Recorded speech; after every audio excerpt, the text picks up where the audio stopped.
Happy Valentine's Day! I wanted to show you some of my favorite recipes for a special dinner that's really easy to make, not hard to cook, doesn't take long to make, with special, really delicious ingredients. So thanks for joining me, and I hope you have a wonderful Valentine's Day. So the first recipe we're going to start on is the scalloped potatoes. They're easy to make, but they take the longest to cook. They bake for 40 minutes. Super easy. 2 big baked potatoes, some heavy cream, and we're going to put the cream into a saucepan and we're going to flavor this cream.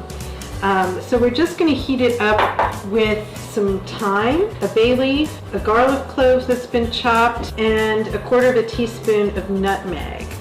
And that's going to just simmer, and we're going to have this nice flavored cream on our potatoes.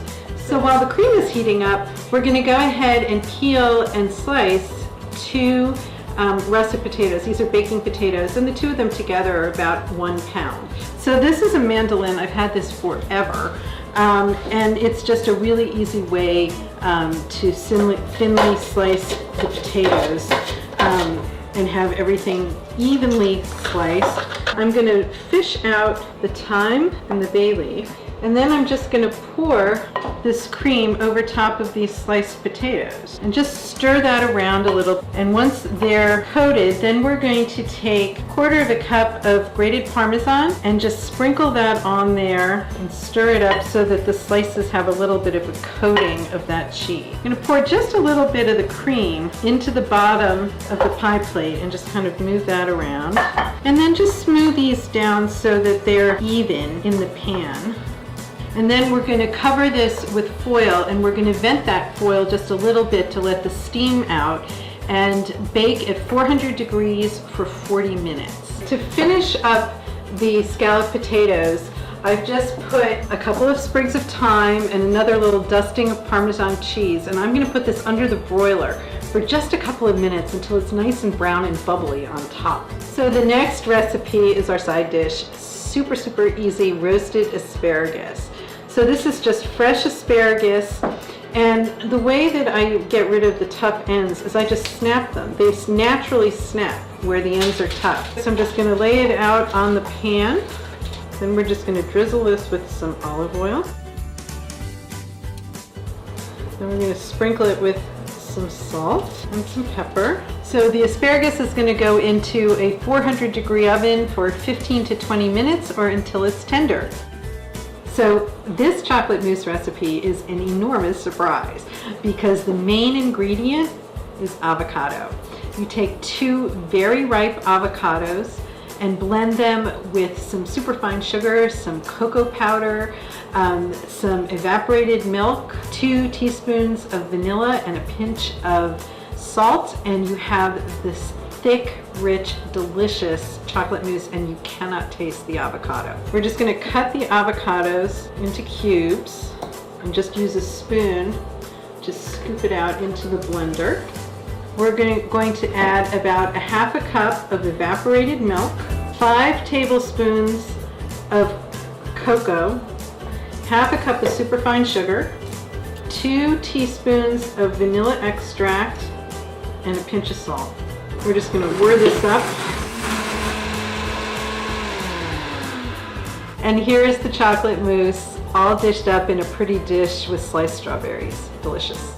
So this is our meat course. These are 2 beautiful beef fillets. I'm just going to drizzle them with olive oil. I'm going to put some salt and pepper. I'm going to be pretty generous with the salt and pepper. I'm going to turn them over. Do the same thing on the other side. And then I'm going to bring them over to my iron skillet, and I'm going to sear these for about 2 minutes on each side. And that's just going to seal them in. And then we're going to put them in the oven for about 5 minutes. I'm going to turn these steaks. Then we are going to do the edges so that the steaks are seared on all sides. So once I've seared the steaks on all sides, they're going to go into a 400-degree oven for about 5 minutes. So my very favorite cocktail is French Martini. And my dear friend David Curtin taught me how to make them. It is our standing cocktail in the evenings. And I asked David to come and join us and show you how to make his famous French Martini. Hi, Bob. Hey. So, first thing you want to do is measure out all the ingredients. So you do 1 cup of vodka.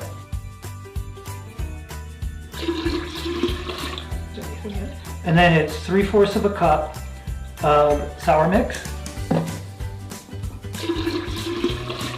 And then 1/2 cup of your, this is a knockoff for for Grand Marnier. Oh. So you can use it, yeah.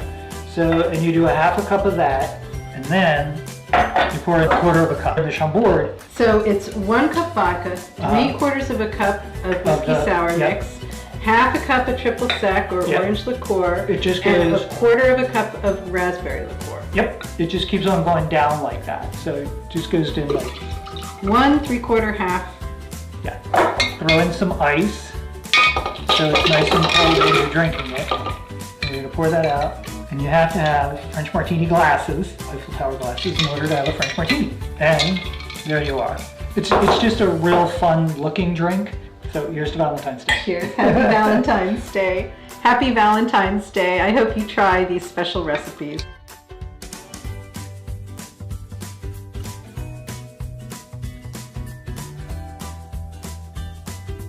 If you haven't already, please subscribe to my YouTube channel. You can click the red button below and you can get some updates, more recipes, and follow me on YouTube. Thanks.